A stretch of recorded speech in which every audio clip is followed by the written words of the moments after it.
आमीन। खुदा उनका शुक्र हो। हम कलाम पढ़ रहे थे रोमी 12 बाब उसकी पहली आयत में, उसी में हमने ये सिखाया तुम्हारे शरीर को खुदावंद के लिए कुर्बान होने के लिए आपको नजर करना, अर्पण करना। जैसे कि पुराने अहदनामे में बहुत सारी चीजों को, प्राणियों को लेके जाता था, लेकिन नए अहदनामे में आप किसी मटेरियल थिंग्स को नहीं, God never seeks your material things, but God wants that you may submit your body. आपके बदन को आपको अर्पण करना है, आपके बदन को समर्पण करना है। बदन को अर्पण करने से एक बात, एक कॉमन लॉ होता है जो पुराने अहदनामे में हमने देखा था।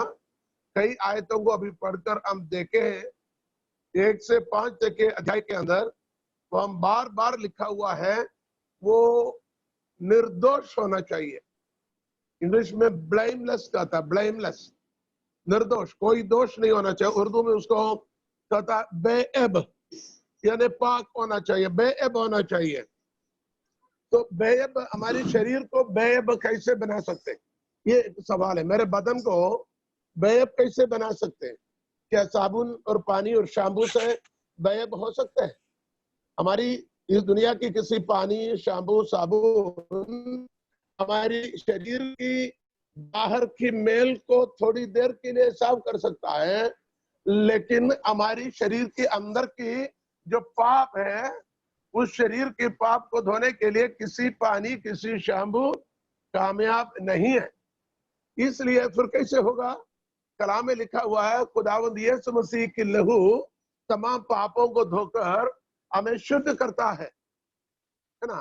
खुदावंद यीशु मसीह के लहू, यूहन्ना की पत्री में जाएंगे, यूहन्ना की पहला पत्री, पहले अध्याय, उसकी 7वीं आयत, पहला यूहन्ना की खत, पहला अध्याय बाप, उसकी यदि और यदि जैसा वह ज्योति में है वैसे ही हम भी ज्योति में चले तो एक दूसरे से सहभागिता रखते हैं। आगे, और उसके पुत्र यीशु का लहू हमें उसके पुत्र यीशु का लहू हमें सब पापों से शुद्ध करता है। सब पापों से हमें शुद्ध करता है। यीशु के लहू पापों से हमें शुद्ध करता है। तो हमें शुद्ध या बेऐब या निर्दोष कैसे बनेगा? यीशु मसीह के लहू के द्वारा। इसका मतलब हमें यीशु मसीह के लहू पर शरण लेना है। यीशु मसीह के लहू की जो शुद्धता, पवित्रता हमें कैसे मिलेगा? हमें यीशु मसीह को कबूल करना है, यीशु मसीह को ग्रहण करना है, यीशु मसीह को हमारे उद्धारकर्ता के रूप में हमें ग्रहण करना, हमारे नजात दहिंदा के रूप में। खुदावंद यीशु मसीह को जब कबूल करेगा तो जरूर हमारे जीवन में उसके लहू की सामर्थ्य कार्य करेगा और हमारे तमाम पापों को, गुनाहों को धोकर हमें शुद्ध करेगा। ये सबसे बहुमूल्य बात है। इसके अलावा हम यूहन्ना की इंजील यानी सुसमाचार 15 बाब उसके 3 आयत में कहता है, जिस कलाम को तुमने सुना है वो सुनने से तुम पवित्र हो चुके हैं। यानी खुदावंद के कलाम हमें शुद्ध करता है। इसका मतलब आप खुदावंद यीशु मसीह को नजात दहिंदा कबूल करने के साथ खुदा के कलाम को हमें रोज सुनना है, सीखना है और उस पर हमें चलना है। जब खुदावंद के कलाम को सुनने से, उसको अपनाने से, उस कलाम हमें शुद्ध करता है। 15 के 3 पढ़िए। तुम तो उस वचन के कारण जो मैंने तुमसे कहा है शुद्ध हो। तुम उस कलाम के कारण मैंने तुमसे कहा है तुम शुद्ध हो। यानी खुदावंद की कलाम के द्वारा खुदा ने हमें शुद्ध किया है। तो इस प्रकार शुद्धता के साथ ही हमें खुदावंद के पाकतरीन मुकाम में, उसके पाक हुजूरी में हमें जाना है। तभी खुदावंद हमारी इबादत को, हमारी प्रस्तुति को वो कबूल करेगा। जैसे कि हमें मालूम है पुराने अहदनामे में जानवरों की कुर्बानी करता था, पहले उसको काटना पड़ता था।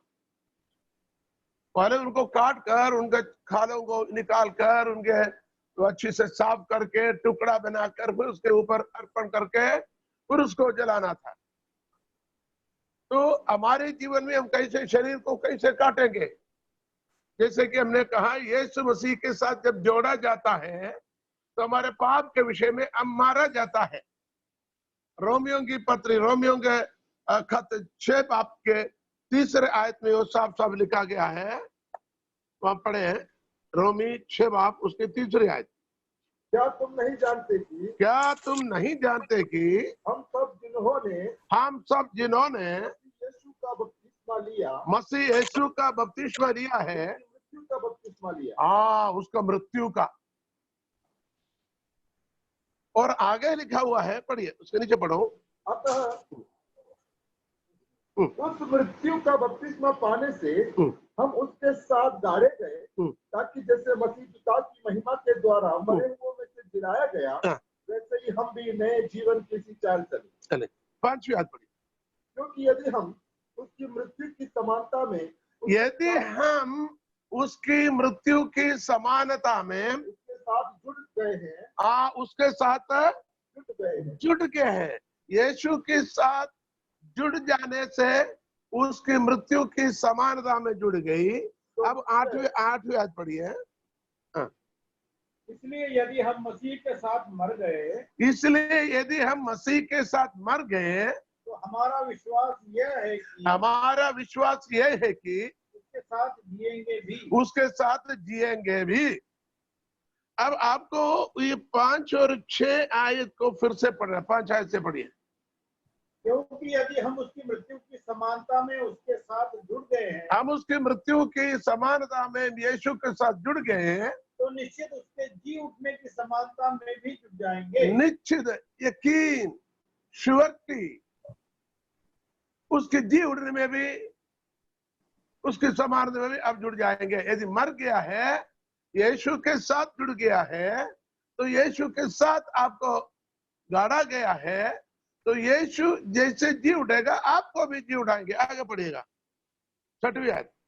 अब हम जानते हैं कि हमारा पुराना मनुष्यत्व उसके साथ क्रूस पर चढ़ाया गया। देखो यहाँ बात यहाँ पर आ गई, हमारे पुराने मनुष्यत्व को क्रूस के साथ उसके साथ क्रूस पर चढ़ाया गया। तो हम जब अपने शरीर को खुदावंद के लिए, हम कुर्बान होने के लिए या खुदावंद को भावता हुआ बलिदान के लिए जब चढ़ाने जाएगा, तो हमारी, अर्थात हमारे शरीर नहीं, हमारे मनुष्य शरीर नहीं, मनुष्यत्व को, हमारे अंदर की उस स्वभाव को, उसके स्वभाव को हमें अर्पण करना है, क्रूस पर चढ़ाना है। अब हम उस पाप के लिए 6वीं आयत फिर से पढ़िए। हम जानते हैं कि हमारा पुराना मनुष्यत्व उसके साथ क्रूस पर चढ़ाया गया, ताकि पाप का शरीर व्यर्थ हो जाए। पाप के शरीर व्यर्थ हो जाए, देखिए, पाप के शरीर व्यर्थ हो जाए, पाप में शरीर की काम खत्म हो जाए। अब वो शरीर कार्य नहीं करेगा। अब वो शरीर की अभिलाषा के लिए वो शरीर तड़पेगा नहीं, मुझे वो चाहिए। ध्यान से सुनिएगा, मैं एक उदाहरण बताता हूँ। अच्छा, उसकी 7वीं और 8वीं आयत पढ़े, 7वीं पढ़े, फिर मैं उदाहरण बताता हूँ। क्योंकि जो मर गया पाप से छूटकर धर्मी ठहरा। पाप के विषय में धर्मी ठहरा, पाप से छूटकर। तो पाप से छूटकर हमने धर्मी ठहरा। यीशु के साथ जुड़ जाने से, यीशु के साथ क्रूस पर चढ़ाए जाने से धर्मी ठहर गए।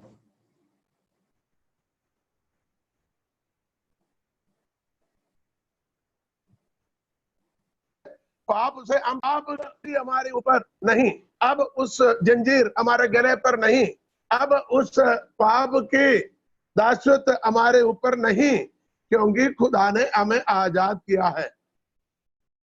आजादी कैसे मिला? खुदावंद यीशु मसीह के लहू से हमें आजादी मिला, उसके साथ क्रूस पर चढ़ा जाने से हमें आजादी मिला। और नीचे पढ़िएगा। इसलिए यदि हम मसीह के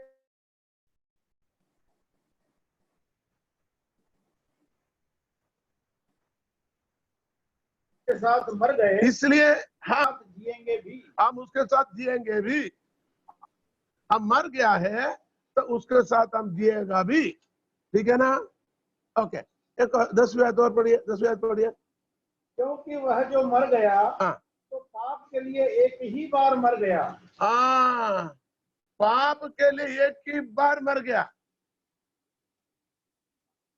खुदावंद यीशु मसीह हमारे लिए काल्वरी क्रूस पर मारा गया। क्यों?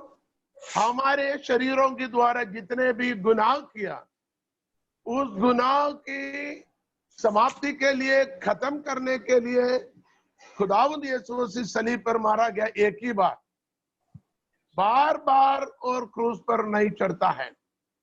इसलिए हमें ये ध्यान रखना है, हम बार बार खुदावंद यीशु मसीह को क्रूस पर चढ़ाने वाला ना बने। इब्रानियों की खत में साफ लिखा हुआ है, हम बार बार खुदा को सलीब पर मसरूर करने वाले ना बने। दैट मीन्स जो नजात हमें मिला है, जो ईमान के द्वारा खुदावंद यीशु मसीह से हमने हासिल किया है और हमारे गुनाहों को धोकर शुद्ध किया है, हमें उसी पर बने रहना है, कायम और दायम रहना है। बार बार गुनाह करे, बार बार तौबा करे, बार बार गुनाह करे, बार बार तौबा करे, ऐसे काम हमसे ना करना। ऐसे काम आपके जीवन में इफेक्टिव नहीं होगा। बार बार खुदावंद आपके लिए नहीं मरता, क्योंकि यीशु मसीह एक ही बार मारा गया, उसके द्वारा आपके गुनाहों की माफी हुआ। फिर जो हमारे जीवन में एक सवाल होता, फिर हमारे जीवन में गलती नहीं होता उसकी शुद्धता सॉरी खुदा उनकी कलाम के द्वारा, जैसे हमने 15:3 में यूहन्ना में पढ़ा, खुदा के कलाम सुनने से हमें क्या करता है? हमें शुद्ध और पवित्र करते हैं। रोज हम खुदावंत के कलाम को सीखना, खुदावंत के कलाम पर चलना, खुदावंत के कलाम को अपनाना, तो वो कलाम हमें क्या देता है? सचेत करता है,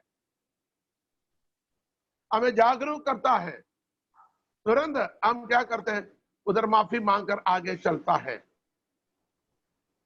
और खुदावंत की पाक रूह जो हमारे अंदर है, वो हमें क्या करता है? हमें गाइड करता है, काउंसिल करता है, क्या करना क्या नहीं करना, कौन सी गलत है कौन सी सही है।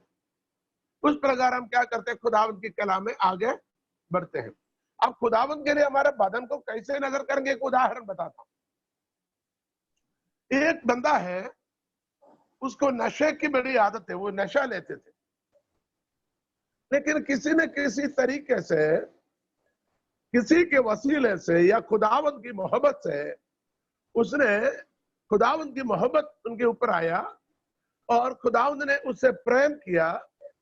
खुदावंत ने उसे गुनाहों से छुड़ाया, पाप से छुड़ाया, उसके जीवन की उस पापों को धो लिया, उसको शुद्ध किया है।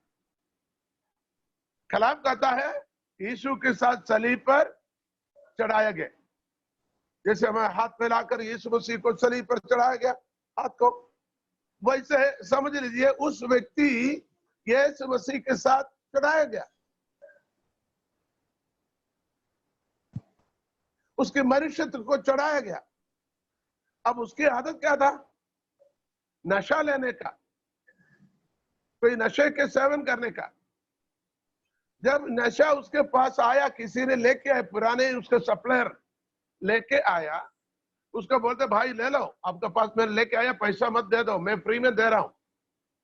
तो वो बंदा कहता है मेरे हाथ क्रूस पर, यीशु के साथ क्रूस पर चढ़ाया गया, अब मेरे हाथ नशे के लिए नहीं जाता।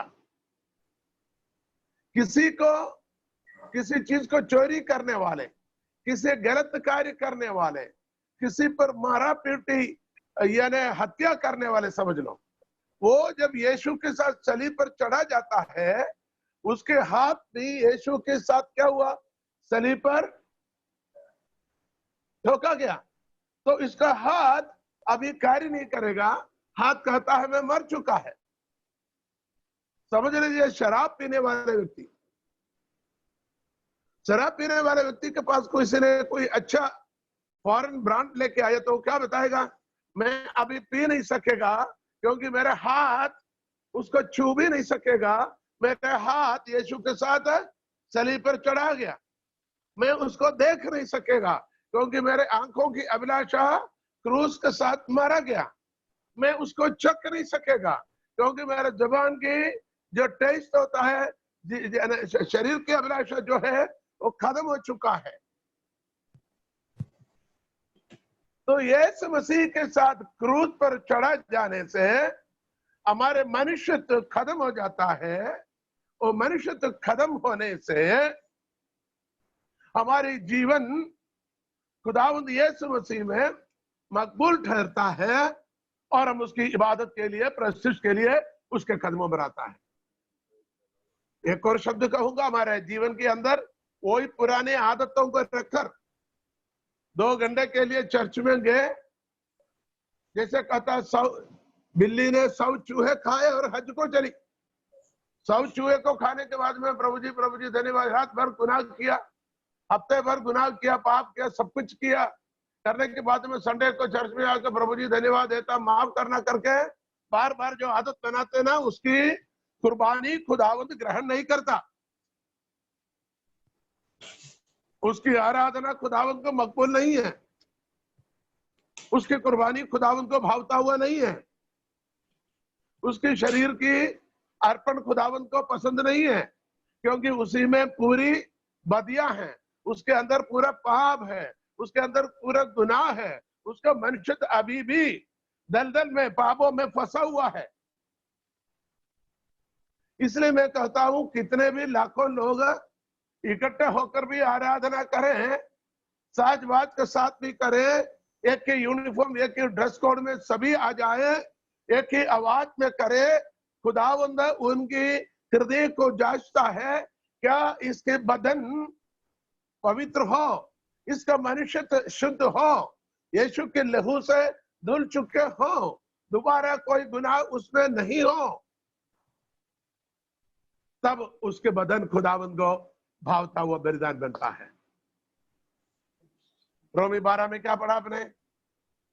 अपने बदन को ऐसी कुर्बानी होने के लिए नजर करो जो जिंदा, पाक और खुदावंद को पसंदीदा हो, जीवित, पवित्र और परमेश्वर को भावता हुआ बलिदान होकर आपको चढ़ाना है। यही तुम्हारी आत्मिक सेवा है।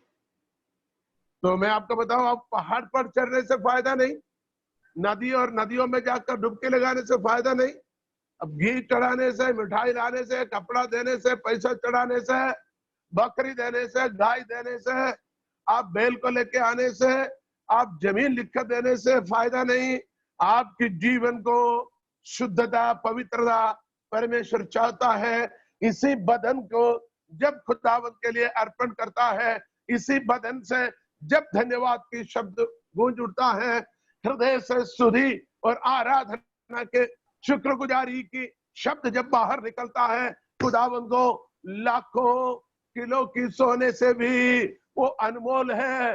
हालेलुया। सोने से पसंद होने वाला नहीं, ये सोना, चांदी, हीरे, मोती सब कुछ उसी का सृष्टि है, ये मिट्टी के अंदर बना कर रखा है, लेकिन खुदावंद मिट्टी से भी बढ़कर, सोने से भी बढ़कर, हीरा मोती से भी बढ़कर खुदा ने आपको अपने हाथों से रचा और अपनी आत्मा आपके अंदर डाला और जीवित मंदिर बना दिया, ताकि हम जीवित और पवित्र होकर खुदावंद की प्रस्तुति करें, इबादत करें, ताकि खुदावंद हम पर प्रसन्न हो जाए, खुश हो जाए और खुदावंद को भावता हुआ बलिदान बने, ताकि उसका रूह हमारे अंदर बसे रहे और खुदावंद के कदमों पर अमन जीवन बिता सके।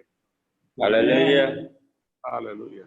यह है परमेश्वर के, यानी खुदावंद के कलाम की मेरे और आपके आराधना के प्रति जो प्रोटोकॉल है ये। तो आराधना की प्रोटोकॉल को हमें बिल्कुल समझना है। अच्छा, एक और बात बताता हूं, पुराने नियम जब तक ना सीखोगे, नया नियम आप समझ नहीं आएगा। पुराने नियम की आराधना के तौर तरीका ना सीखोगे, नया नियम की आराधना के सिस्टम आपको समझ नहीं आएगा। इसलिए हम दोनों को कंपेयर करके बात कर रहे हैं। पुराने नियम में आराधना के लिए, इबादत के लिए, प्रस्तुति के लिए कम से कम 3 चीजों की या 3 वस्तुओं की जरूरत था। ध्यान से सुनिएगा, पुराने अहदनामा में 3 चीजों की जरूरत था। क्या क्या 3 चीज? एक होता है प्लेस, दूसरा प्रीस्ट, तीसरा मैटर। एक स्थान की जरूरत है, एक प्रीस्ट यानी एक काहिन की जरूरत है, और अर्पण करने वाले किसी प्राणी या किसी वस्तु की जरूरत है। 3 चीजों की जरूरत है। ध्यान से सुने, पुराने अहदनामे में इबादत के लिए 3 चीजों की जरूरत क्या क्या है? एक जगह चाहिए, जैसे समझ ले एक कुर्बान गाह चाहिए, वेदी चाहिए जिसको हैकल कहे या मंदिर कहे। मंदिर में क्या है? वेदी है, ऑल्टर है, ऑल्टर। दूसरा, ऑल्टर पर चढ़ाने के लिए एक प्राणी या चढ़ावा चाहिए। तीसरा, उस खिदमत को, उस सर्विस को करने वाले एक प्रीस्ट यानी एक काहिन की जरूरत है। ये तीनों आप ध्यान रखिएगा। तो we need a place, we need some matter and we need a priest. ये तीनों चीज को एक इबादत, एक प्रस्टिश और एक वर्शिप के लिए जरूरी है। अब नया नियम में देखिए, नया नियम की इबादत में भी ये तीनों चीज की जरूरत है। ये तीनों चीजों की जरूरत है। रोमी 12 के पहले आयत में लिखा हुआ। प्लेस क्या है? यानी जैसे कि हम मंदिर में आते हैं, चर्च में आते हैं अर्पण के लिए, खुदावंद की हुजूरी में। हमारे शरीर खुदावंद की मकदस है। Our body is the living temple of God. हमारे शरीर खुदावंद की मकदस है, यानी टेम्पल है, चर्च है। हमारा हृदय है, उसका आल्टर है, वेदी है। आपको समझ आ रहे होंगे। यदि शरीर खुदा के मंदिर है तो हृदय है, उसका आल्टर है, वेदी है। हृदय वेदी है तो वेदी पर हमें चढ़ाना, यानी हृदय से चढ़ाना, पूरे दिल से चढ़ाना, अधूरे मन से नहीं। ये दे दूं ना दे दूं, ये दे दूं ये ना दे दूं, ये कीमती है, ये नहीं देते, हम दूसरा देते।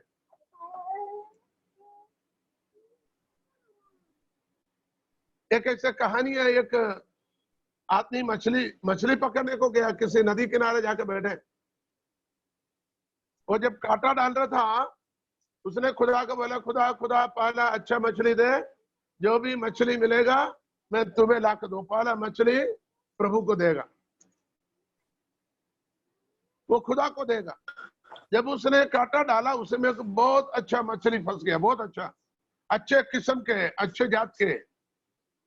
जब उसने खींच कर किनारे पर लाया, रखने के बाद में उसने देखकर बोला, इतनी बड़ी मछली और इतनी महंगी मछली, अब खुदा को इतनी बड़ी मछली की जरूरत नहीं, आप अकेले है ना, दूसरा मछली आपको देता हूं, पहले मैं अपने घर ले जाता हूं, नहीं तो बेच कर मैं अपने घर को पालता हूं। और उसने दूसरा कांटा डाले, दूसरा मछली भी आ गए, तो पता लगा वो उससे भी अच्छा किस्म की एक मछली था, और बड़े थे। उसने बोला, खुदा ये उससे भी बड़ा है, आप तो अकेले हैं, हम इसको बेच लेंगे। उसने फिर उसको रखा। अब पहला मछली ऐसे किनारे पर घास के अंदर ऐसे लेटा हुआ था, जैसे लगता है बिल्कुल मर गया हो।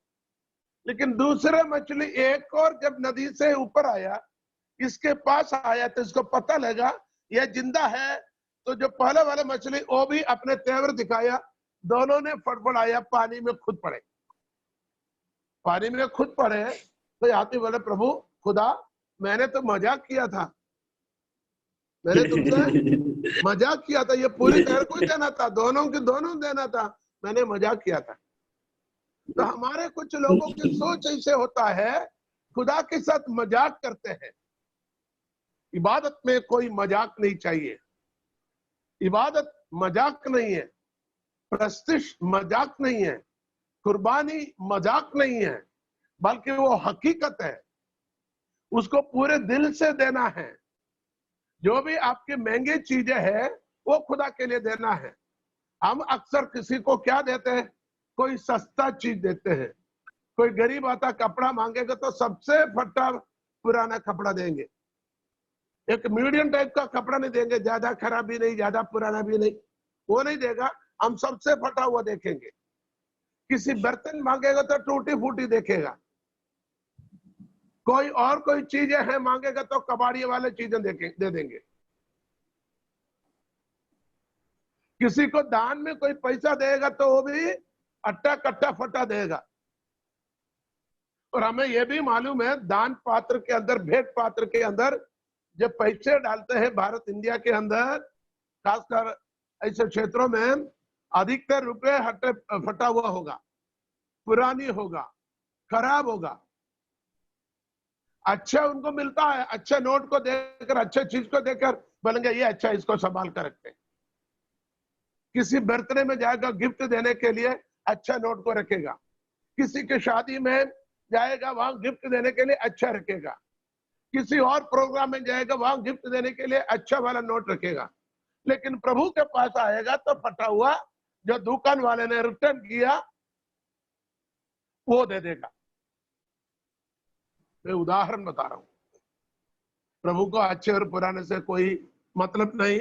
प्रभु को हमारी जीवन की जरूरत है, हमारे शरीर की जरूरत है, क्योंकि ये शरीर खुदा ने इसलिए बनाया ताकि खुदावंद इस मंदिर के अंदर वास करे। आमीन। तो आज कलाम सुनने वालों को ये संदेश देता है, हम खुदावंद की इबादत के लिए हमारे शरीर रूपी मंदिर में जो सबसे खास हमारे जो हृदय है, हृदय आल्टर है, वेदी है, उस आल्टर पर हमें चढ़ाना है। क्या चढ़ाना? हमारे मनुष्यत्व को चढ़ाना है। शरीर को, हाथ को काट कर रख नहीं सकते, नाक को काट कर रख नहीं पाएगा, लेकिन हमारे मनुष्यत्व को, इंसानियत को, हमारे इस स्वभाव को हमें क्या करना? काट कर, यानी उसको पूरी पूरी समर्पण, काट तो नहीं सकते लेकिन पूरी पूरी समर्पण करना। मन लगाकर, दिल लगाकर, मेरी बुरी आदतों को, मेरे बुरी बातों को, मेरे बुरी चाल चलन को, मेरे बुरी बुरी ऐसे ऐसे ख्वाहिशों को मैं आज खुदा के सामने इस वेदी में मैं उसको चढ़ाता हूं। जलकर राख होने दो। अब मैं इसको इस्तेमाल नहीं करूंगा। अब इस चीजों की कोई फायदा मुझे नहीं चाहिए। अब ये मुझे बार बार गुलामी में ना डाले। अब मैं इसके दासत्व में नहीं आना, मैं इससे आजाद होना चाहता हूं। और मेरे इन स्वभावों को, इन आदतों को, इन मनुष्यत्व को, उसका कामों समेत, उसका कामों समेत मैं मार डालता हूं, मैं चढ़ाता हूं, मैं आग में डालता हूं, वेदी में अर्पण करता हूं। जलकर राख होने दो। वहां पर खुदावंद हमारे कुर्बानी को कबूल करता। दो बातें का, एक हमें एक जगह चाहिए, दूसरा हमें अर्पण करने के लिए चीजें चाहिए। दोनों आपको समझ आ गया? जगह क्या? हमारी मंदिर, शरीर मंदिर और हृदय। अर्पण करने की चीजें क्या? हमारे मनुष्य थे, हमारे आदत है, हमारे स्वभाव है, शरीर के काम है। और इसी में एक प्रीस्ट की जरूरत है, पुरोहित की जरूरत है, काहिन की जरूरत है। आप कौन सा पास्टर को बुला ले, किसी अच्छा पास्टर के बाहर के या अंदर काहिन से बुला ले, लेकिन यहां हम अर्पण करने वाले जो प्रीस्ट है, काहिन है, वो भी हम है। तुम चुना हुआ वंश, राजपदाधारी, याजकों को समाज और परमेश्वर की निज प्रजा हो और पवित्र लोग हो। थैंक यू, पवित्र लोग हो। तो परमेश्वर की सामने अपने आप को अर्पण करने की जो सेवकाई करने वाले याजक यानी काहिन, खादम, वो भी हम है। हम ही को ही अर्पण करना। मैं किसी भाई के ऊपर सिर पर हाथ रखकर हिलाने से, हाथ पकड़कर खींचने से, बार बार हथौड़ा जैसे वचन बोलने से, कलाम बोलने से उसको पूरी समर्पण करना कोई जरूरी नहीं है।